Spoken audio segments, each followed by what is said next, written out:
Kung makatikim ka lang, tikman mo lang yung lechon manok natin. Siguradong mabalik yan.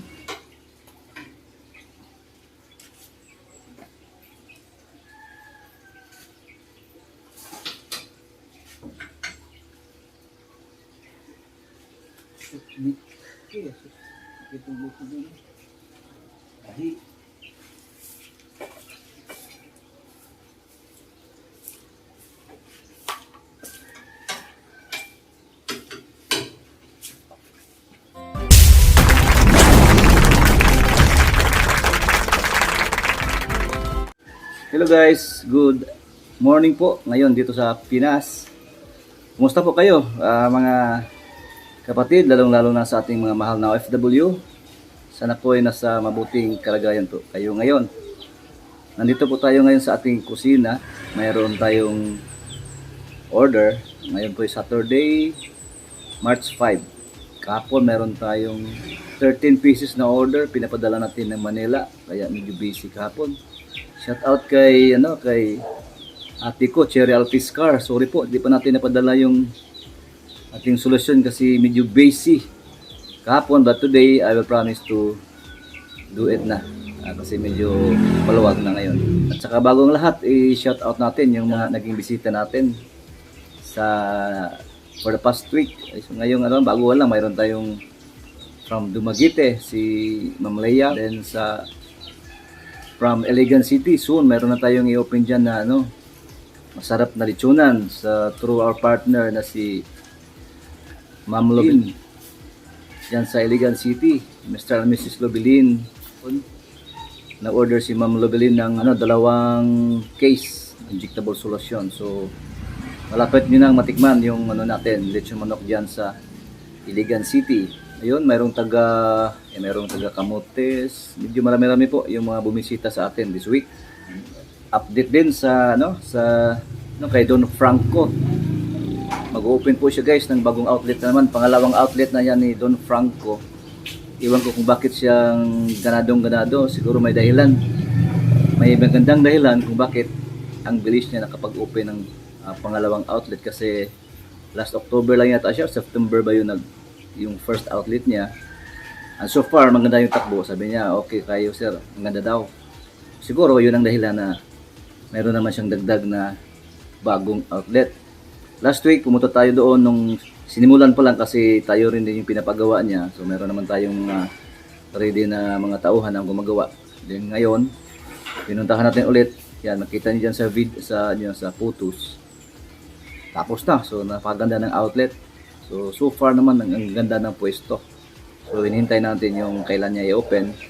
So far, maganda yung pwesto kasi tinitingnan ko naman. Talagang maganda, nasa strategic area. At the heart of the city talaga ng Talisay City. Not really at the heart, but malapit lang siya sa mga sentro na napakamaraming tao. Specifically dyan sa Lagtang, Talisay City. Talking about opening ng Lechon House, napakarami po mag-open this month. Yung si Ma'am Lobilin sa Iligan mag-open din this month. Mayroon din tayo doon sa Ayala, sa Zamboanga City, yung RG's Lechon House mag-open din. Si Franco. This month din mag-open yan. Then meron din si Tuktugao. I-shout out kay Eugene Rana. Mayroon na siyang isang outlet dyan sa Mindanilla, Cebu. Then sabi niya, bago lang kami nagkausap, soon to be, may 2 pa siyang outlet na i-open. Grabe guys, napakalakas ng ating mga partners. Ganadong mag-open. Kaya kayo dyan, yung mga nagplano pa lang, huwag kayong matakot mag-risgo. I-risgo nyo yung mga tutulog nyo lang pera na walang ginagawa, natutulog yan, wala yang ganun pa rin. Kung hindi nyo gagamitin yan, darating yung panahon, baka magamit pa yan sa walang patutunguhan, mauubos lang yan na walang patutunguhan dahil natatakot kayo mag-risk. So magtabi kayo ng konting pang-risgo para sa kinabukasan nyo, pang-risgo, pero sa negosyo naman yung nire-risgo, ang chances na magiging success ay napakalaki dahil totoong negosyo yung pinapasukan nyo, mga legitimate na negosyo.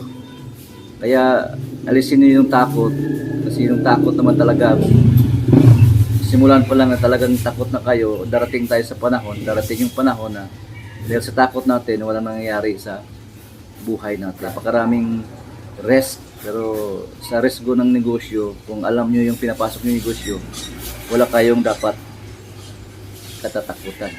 Mayroon pa palang isang shout out kay Sir Dayong. Sir Dayong ng nasa Malaysia pa. Soon to be, mag-open din siya dito sa Cebu. Sir Dayong Lechon Manok. Abangan nyo yan. Mag-open yan sa Cebu din. Talking about opening ng Lechon House, ito yung topic natin ngayon. Kung paano magiging success yung natin, opening day. Kasi napaka-importante yung opening day.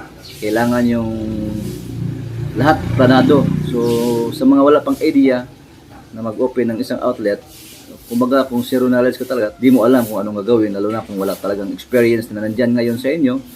So, di mo alam kung magkano kaya mabinta mo, magkano kaya yung ihahanda kong manok, ano bang mga promo ko, ano bang gagawin ko para makabenta ako ng marami. Ganito ang gagawin nyo. First, siyempre, alam naman natin na maganda yung natin, mayroon na kayong masarap na lechon manok. Kailangan, hi Madam Rax. Guys, nandito si Madam Rax. Galing pa sa karinderya. Since mag-open kayo, gamit tayo ng marketing strategy. Ano ba yung gagawin natin para malaman ng mga tao na mayroong opening diyan, mayroong masarap na lechon manok diyan, 'di ba? Kasi ikaw sa part mo naman as a owner of lechon manok, talagang nag-iisip ka kung paano kaya ako makabenta ng marami. Paano kaya malaman ng mga tao na nag-open na ako? Paano kaya malaman ng mga tao na masarap ang lechon manok ko? Okay? So, ang gawin mo, magpaalam ka. Sasabihin mo, ipaalam mo sa mga tao na mayroon kang i-open na lechon manok. Dali lang guys.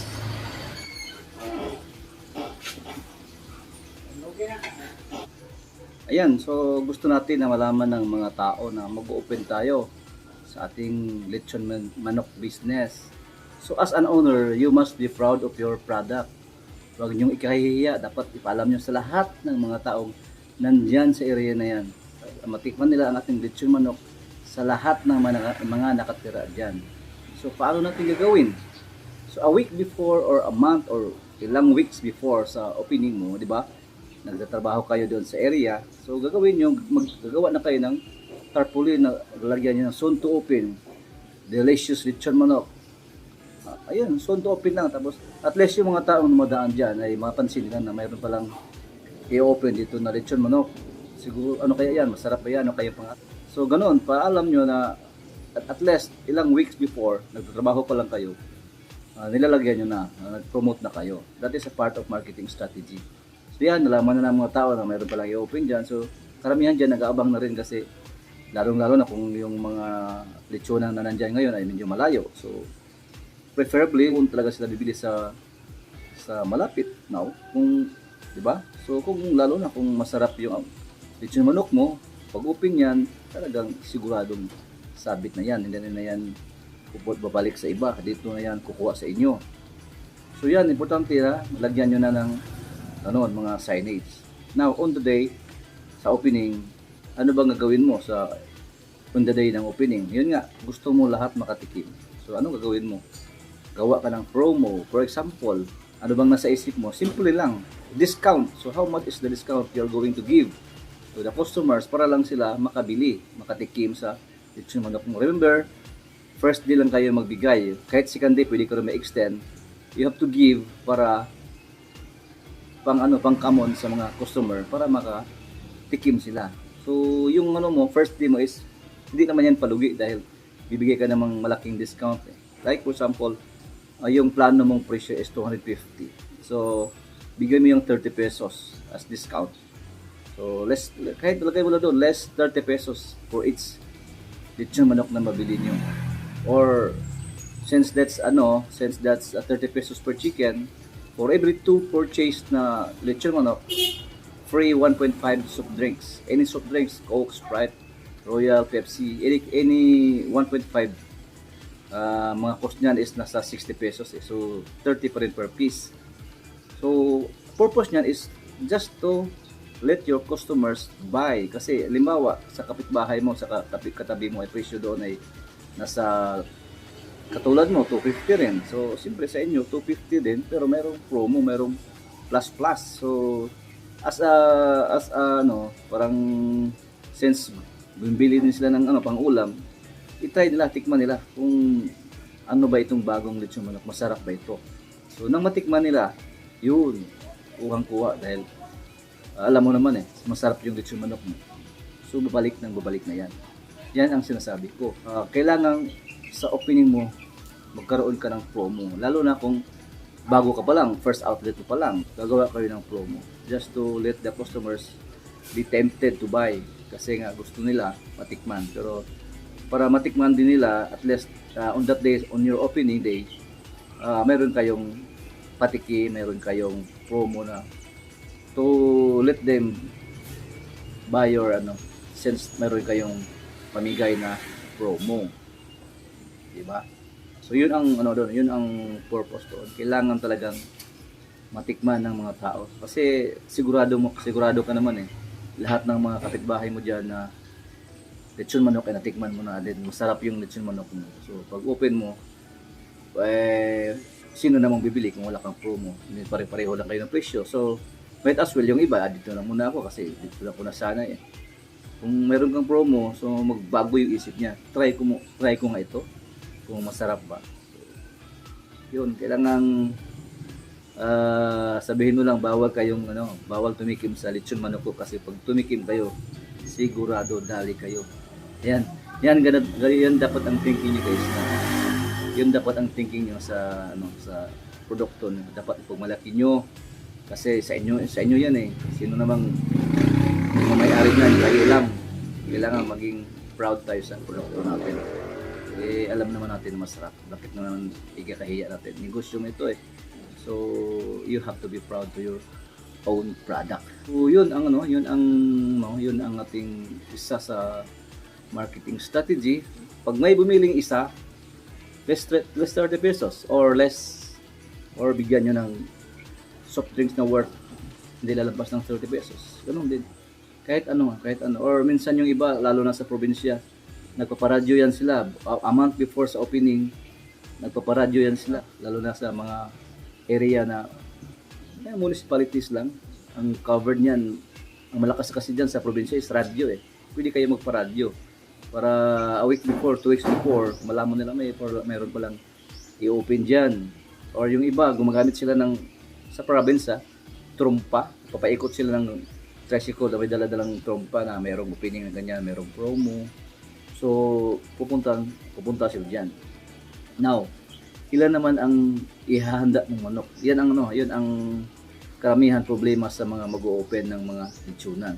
So, ang gagawin mo, a week before, or a day, how many days before your opening, i-book mo na yung mga kakilala mo. Yung mga previous mong patikim, yung mga nakatikim, i-book mo sila, ma-order ka, lahat ng mga kaibigan nyo, tawagan nyo, i-chat nyo, order kayo, this day will be my opening, ilan order nyo. So, halimbawa, makalikom kayo ng mga 50 pieces na order. So, on that day, wala ka ng problema. Lulutuin mo yan, first hour in the morning, lulutuin mo yung 50 pieces. So, kailangan orderin mo 100 pieces, 150 pieces, kasi di mo talaga alam kung sino yung mga darating dyan. Since nagpa-advertise ka, since meron kang promo, talagang dadami ang bumibili dyan. Since meron na kayong pre-ordered, lutuin mo muna yung 50. Sigurado ka na dyan.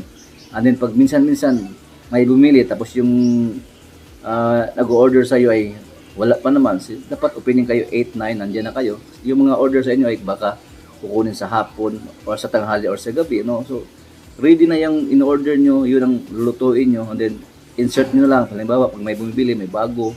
Every time may bagong bibili na hindi nag-take out na order, additional mo na sales yun. So, anong gagawin mo? Every time may bumibili, ibigay mo yung niluto mo. Huwag kayo matatakot kasi basta mayroon na kayong reserve na 150, for example, reserve nyo yung 50, yung 100 yun lang bibintahan nyo. So, lahat na mga bumibili, mabigyan nyo. Dapat meron na kayong stocks kasi nagpa-promo kayo, wala naman kayong stocks. Siguro, yung 150 is enough sa opening day. Depende sa area nyo, lalo na kung municipalities lang kayo. Ay kung order nyo is, pre-order nyo is 50 pieces. So, kaya na yan, 150. So, kung may malaki kayong freezer, di naman yan nasisira eh. Kahit mag-order pa kayo ng 200, i-process nyo. One by one, katulad sa atin, yung proseso, individual pack yun, naka-proseso na yung lagay sa freezer, wala kayong tatabutan na masisira. So, at least meron na kayong ready na on that day, na ang opening, baka nga, kukulangin mo yung 150. So, kung kulang pa, mayroon ka pang pundo, kaabutin mo pa ng 200. So, at least, lahat ng mga pumupunta dyan on that day, on your opening day, makatikim sa lechon manok mo. Kasi, yun ang yun ang natin, na kung makatikim ka lang, tikman mo lang yung lechon manok natin. Siguradong mabalik yan. Ganun lang guys, ganun lang kasimple ang gawin nyo sa opening day. Sana may dagdag kayong kalaman today about sa ating lechon manok business, at sana natulungan ko kayo sa ating bagong tips, at sa mga nag-aalanganin pa dyan na magsimula ng lechon manok business, ano pang hinihintay nyo, mag-start na kayo, kasi kung wala kayong aksyon, wala kayong gawing risgo, walang mangyayari sa plano nyo sa negosyo. Puro lang yan, nandyan sa plano na lang, walang mangyayari. Baka magiging aeroplano yan. Okay? Maraming salamat po sa inyo, at huwag niyo kalimutan mag-like at subscribe to sa channel ni Madam Rax. At syempre kay Food Daddy po. Dito na lamang, at maraming salamat. Bye-bye.